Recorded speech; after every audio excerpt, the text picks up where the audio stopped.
Third attempt recording this sodding episode. It's gonna be fun. Let's just get through it. Off we go.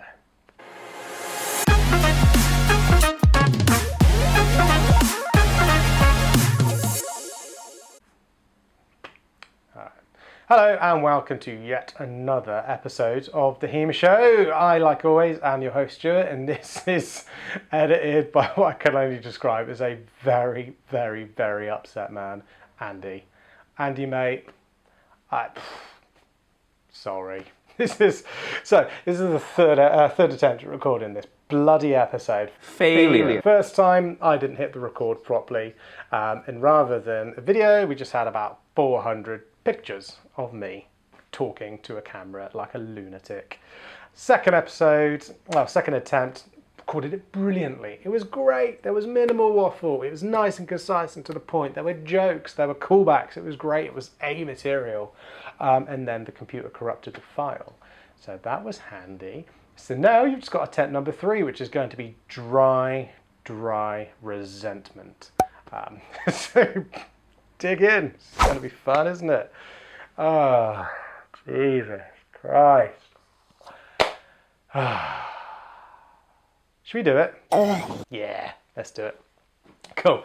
So, today's episode is all about video games. I was recently playing a video game and I thought, you know what? The sword fighting in this is pretty good.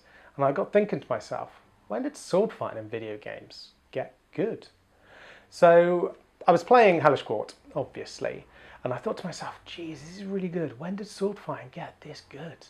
And it got me thinking, at what points, at what little lessons, video gaming had kind of really made big leaps forwards in sword fighting. Because if you go way back to the 80s and 90s, it was just Golden Axe and things like that.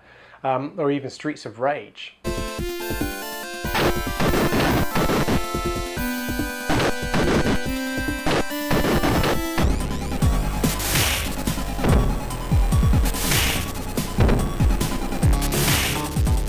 And things like that. So really very simplistic 2D waka waka type shit going on. And then all of a sudden you get this evolution as the gamers become the game designers, and like anything, games and gaming as an industry kind of matures to a certain degree, and we learn more in-depth things, the technology progresses, and suddenly we've got this amazingly representative video games. Things like Kingdom Come Deliverance and stuff. So what I thought would be an interesting video, the first 3 times, would be 5 underrated games that led to this point. Obviously it'd be very interesting and very easy to do 5 great games of sword fighting, but actually maybe diving back a little bit and see where some of the key lessons I've learned that led to this final point would be interesting. So here we have 5 games that I think were pivotal to the development of sword fighting in video games. Huge title, but let's get into it. So, number 1, The Lord of the Rings, The Two Towers, 2002. The Lord of the Rings, The Two Towers was an incredible game. It will be a massive nostalgia trip for me when I play it again. It was fantastic. It was really, really good. But it was also very, very basic. It was still really early on. I mean, this is 20 years ago now. And it was very much light attack, light attack, light attack, or heavy attack, heavy attack, and heavy attack. There wasn't really anything very interesting about the actual fighting of it itself. It was very basic, 3-button combo mash, and smack your opponents until the health bar went down, and that was it. Really simplistic. Did not light the world on fire with the fighting. However, at one point, that really stood out, and this was a huge watershed moment, I think, for games going forwards, was that in the Lord of the Rings games, you couldn't just hold down the block button. Like a lot of games, you just hold down the block button, things like Bethesda games, Skyrim, Morrowind, that kind of stuff, and particularly Oblivion. You'd hold down block, you block, and then they attack you, and you just got this omnipresent block. It didn't work like that in the Lord of the Rings. You had to block, and the block was an animation. So you'd press block, and it would just do this little animation. And by the time the animation had finished, which was a couple of frames, you were vulnerable again. So it was very much, you had to time your parries, much like parries work in real life. If you got an F8, because it's the closest thing that's here. So for example, if you're sword fighting and you go, block, if you just stay here going, but I'm blocked, someone's going to go, okay, I'm just going to stab you over here instead. Okay, and that's kind of what video games were doing up until this point. You just hold the block button and they would just bounce off of you no matter where they hit you. And you were safe. You had this kind of this omnipresent block, this impenetrable, invisible shield in front of you. And what Lord of the Rings did is, I remember the parry so clearly as well. It was a longsword. Annoyingly, I don't have any longswords near me after the last episode where I launched all the swords everywhere. It was literally, you'd come up and round and back. It was bum, bum, bum, and you'd block. And you were only defended in that short animation. So I remember very clearly thinking, this is astounding. You really have to time your defenses. You couldn't, it was the first time I remember anyway in a video game thinking you can't just hide behind your blocks and block, block, block, block, block, I'm open and smack, smack, smack, block, block, block, smack, smack, smack. It was really good. You just had to really focus and be there and I'm being attacked, block, hit, you're parried, and then you can come back in. And I remember just being blown away, 12-year-old me, being blown away, the fact that you couldn't just permanently hide. You had to be involved in the fight. You couldn't just hide behind an invisible shield. You really had to time your parries properly. And that was just a massive moment. And I think with fighting in video games, the ability or the need to time your blocks and time things properly, hugely important. And that's why this has made this list. It was the first time I remember having to properly time your parries rather than just hiding. So, number 2, Assassin's Creed 2, 2009. I'm going to go on record and say that I think Assassin's Creed 2 is the best video game ever. Maybe knocked off that perch possibly by the original Deus Ex. But Assassin's Creed 2, fantastic game. Incredible, incredible game. Can't believe it was made in 2009. Fantastic. I mean, everything about it was cool. Renaissance Italy, assassins, the hanging out of Machiavelli. It was so many cool things in that game. But the sword fighting in that game was so nuanced. It was so cool. It's the first time I remember playing a video game and feeling really involved in the game. Like, I wasn't just, there was an enemy, hide behind some sort of shield and attack, and then hide and attack, and do that until one of you runs out of health. Much like Diablo, just run up and quote numbers at each other until one of you quotes the biggest number and the other one falls over. Assassin's Creed 2 was so involved, and the reason why is because it had a counter-attacking system. You would hold R1 to go defensive, and it kind of had a bit of that omnipresent shield element. Whilst you're holding R1, you were essentially invulnerable unless they grappled you and threw you around a little bit, which is interesting. But whilst you were defending, if they attacked you, you could press attack whilst you were defending and you would parry, move them around and counter-attack them. And it was so cool. It was the first time I remember feeling like I was actually contributing to the attacks rather than just attack, attack, attack. These are the attacks I have. You can actually be like timing it, because the AI was to the point where if you were open, they would attack you. Whereas if you were closed, they just wouldn't attack. So it was very, very much like a fight in the regards that you just don't attack willy-nilly. The AI was waiting to have a target. So you couldn't just hide behind a shield until there was an opening, because they wouldn't do anything. Or at least in this case, hide behind your block, because they wouldn't do anything. So you kind of had to lower your defense and then wait for them to attack and then hit R1 and square. I remember this so clearly. Hit R1 and square, and then you would parry it, and then you would work round and hit them in a counter-attacking action, or what we would know as a parry riposte. And it was fantastic. You really felt involved in the fight. And likewise, if you were just attacking them over and over, they would start blocking and you would bounce off and they would get you. So the counter-attacking system in Assassin's Creed 2 was an astronomical leap forwards in player involvement in the fight. It was absolutely brilliant. And it's one of those moments that still stands up today. Absolutely still stands up today. As a very involved fighting system. Yeah, it's not got as much polish as things like Dishonored or anything. Dishonored, Kingdom Come Deliverance, or anything like that. I mean, Dishonored was crap, but it's not nearly as polished. But this is where it started, and huge things have been learned from this. The whole Ezio trilogy in the Assassin's Creed was absolutely phenomenal, and the swordplay in those games was just really good. It does still hold up today, but this is where it started. It really made the fighting, rather than just getting as hench as you could and smacking a dude, it really made you think about what you had to do. So it was great. If your opponent was open, yeah, you could get a cheeky couple of stabs. You really had to make them play to what you were doing, and it's fantastic. Really, really rate that game, and I think it was a huge moment in video gaming history for sword fighting. Incredibly niche. Okay, number 3, Anamusha 2 in 2002. So much like Entry 1, The Lord of the Rings, there wasn't really much to write home about in the actual swordplay itself. And even the defense, it was a really bad case of the omnipresent block. Held down the block button and you would just basically do this and you would defend it somehow. So yeah, defense, I mean, you had your omnipresent block. The attacks was very much a 3-hit combo. You had different weapons, you know, that was kind of cool. I mean, it was a very pretty game. It was a beautiful game and it had a great little story. But what I really liked about Anamusha is that there was a beautiful counter-attacking system.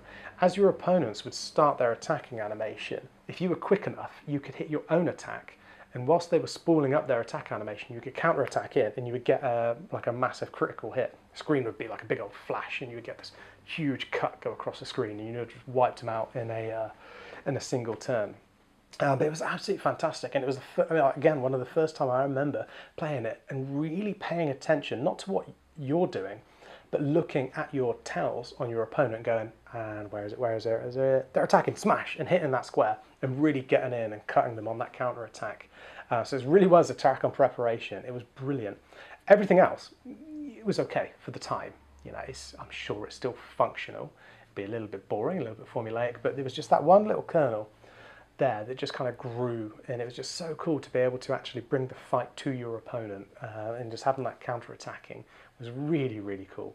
Everything else about it, meh, but that counter-attack was a big moment. And you'll notice that all of these things are kind of instances within a game that have gone on to form other things, and this was Anamusha's contribution, the ability to watch your opponent and strike when they were getting ready. They'd be blocked the whole time, start opening the attack, smash, and you get them. It was absolutely great. Really, really good one.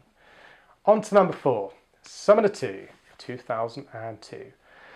Summoner 2.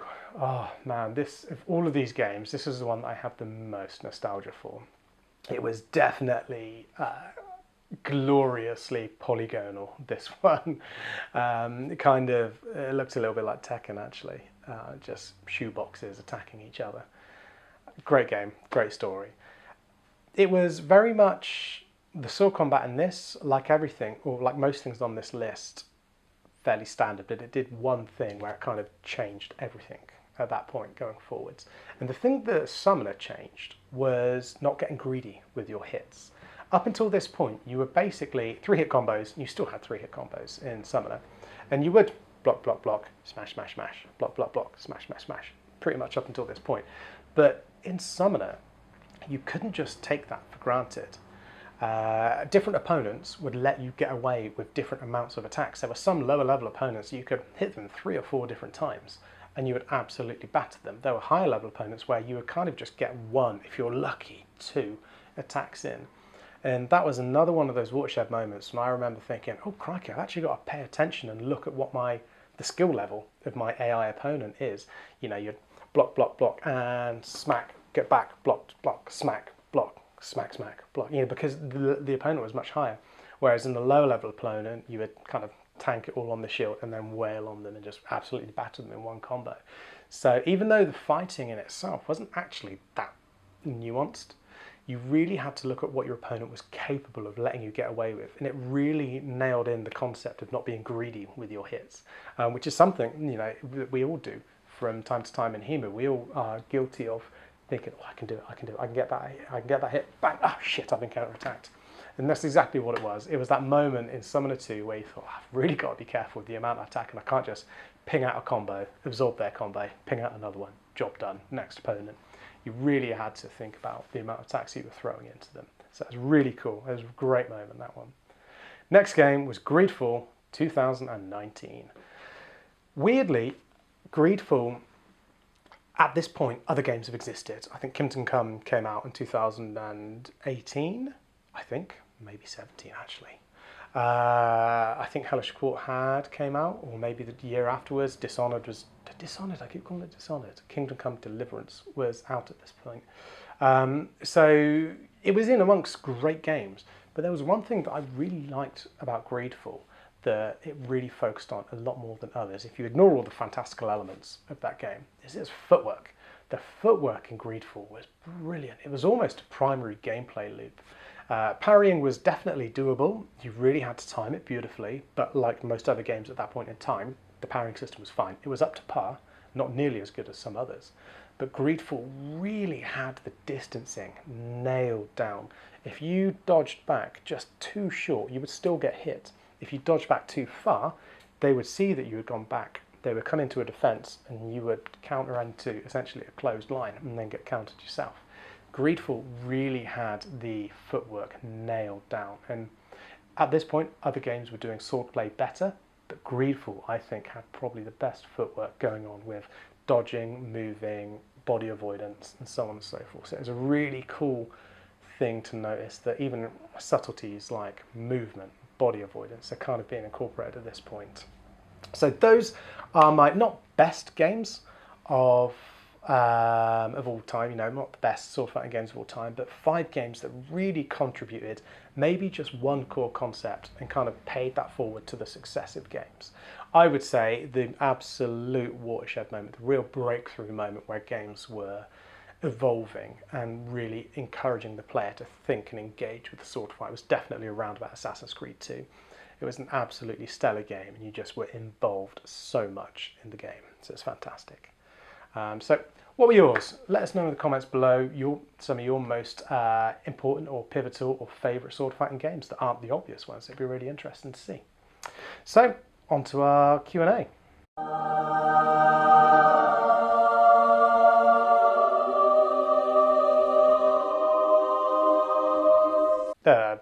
Yeah, definitely recording this on the same day. Didn't have a massive technical issue. Well, your t-shirt's white, shut up. Right, today's question. Today's question comes from someone who requested to remain anonymous. They did leave their name, but they asked if they could be kept anonymous, so I'm going to respect that. Their question stuck out to me because it's kind of sad, and I hope I'm reading into it too much, but we'll see. Their question is, how do I leave my HEMA club? Fuck off! This is a question I genuinely thought I'd never have to answer. And it's kind of sad that it's a question that somebody needs to ask. Honestly, absolute worst comes to worst. The way you leave a HEMA club is if it's irredeemable, or you've had a fundamental falling out with someone or whatever. It's just not turn up. Stop turning up. That's the easiest way of doing it. I really shouldn't worry too much about that. You should never be in a position where you should be obliged to stick around. I know it's not as easy as that. Sometimes you've got mates that are there and you don't want to let them down. Sometimes if you're the guy that's going to break the camel's back with you leaving and the club might fold or whatever various reasons. But honestly, it should never be hard for you to leave a club. I know as a club organiser myself, that's an incredibly bad business thing to say. But the club should stand up on its own merit. You should not want to leave the club. By the time that you feel that you need to leave the club has already failed you. And guilt or circumstance shouldn't be holding you back and be what's keeping you there. The quality of the club or your enjoyment of the sport of the club itself should be what's keeping you there. Honestly, if you're going to leave a club, talk to your coach. Just be like, for whatever reason, XYZ reason, I can't attend anymore, or I'm not going to attend anymore. 9 times out of 10, most coaches will get it. And some coaches, myself included, would probably help. If there was another club that you wanted to go to, would help find a club for you. Or a good coach would help you along the way. But if for whatever reason you don't feel safe talking to your coach, or there's no communication option there, then yeah, absolute nuclear option is just don't turn up anymore. Nice and easy. The one thing I would say is just don't lie. Just either go into the wind or talk to them, but don't lie. I know it's easy, it's the very British thing to not want to upset anyone and just say, oh no, I can't attend anymore, I'm terribly sorry because of this reason that I've just invented. I know it's easier to do that because it's sparing people's feelings and having that awkward conversation, but what that does is that just erodes your credibility in this situation. and that may take your reason for leaving, which is totally legit, and it kind of undermines that a little bit and kind of paints you in the bad light as well. So don't tell your coach that you're leaving because of any reasons, and then suddenly you might pop up on another club's social media the week after. That kind of erodes your credibility. So yeah, don't do that. That would be my advice. But yeah, if possible, talk to the coach, because you never know, that feedback may actually really help that club. If the club has gone in a way that you're not happy with, or something's happening, or whatever, whatever the reason may be, you give the coach the reason. It may be some good feedback that may actually help that club. So you never know, that your leaving may actually have a positive effect. If that's totally not the case, and the person you're dealing with is too dodgy, or you just don't feel safe, or it's not going to go well, just disappear into the night, man. No need to turn up, no need to make any dramas out of it. Just make sure you cancel your standing order or direct debit or whatever. If your club deals with cash, then that's even easier. But yeah, so that would be my recommendations. I really hope that's not the case. But yeah, leaving a club should never be hard. The desire for you to stay at the club should be what keeps you there, mate. Anyway, I hope that helps. If you have any other suggestions for questions in the Q&A section, please do leave them in the comments below. They are really, really helpful. People are sending me messages on our social medias with the questions as well, but please do put them in the comments below. Any questions, and we'll stick them in the Q&As and we'll get round to answering them. And also stick any game recommendations into the Q&A. What games do you remember being particularly great from your childhood that really stood out and had like a little key feature that really stood out for video gaming and sword play? Anyway, see you next week. Bye. Right, I've got to fuck off really quickly. Definitely didn't do this at the last minute.